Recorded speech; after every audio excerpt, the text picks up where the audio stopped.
to meet. But I want to point out that at least in the West and probably universally, human beings, when they go to war, tend to dehumanize the other population. And, so of course, calling the other population subhuman, vermin, whatever it is that human beings do.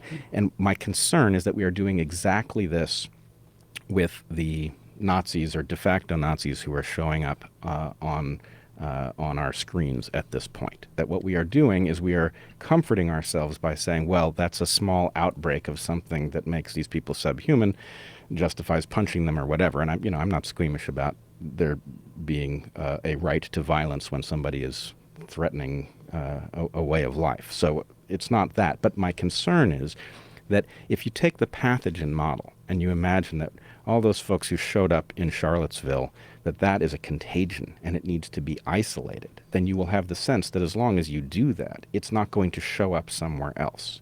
Whereas what's, I think, the actual hazard is that that's actually a latent program that has served populations in past circumstances. It's indefensible, but it has served populations, and the populations that we come from have it, therefore, on reserve. And when certain characteristics show up in the environment, that program can emerge.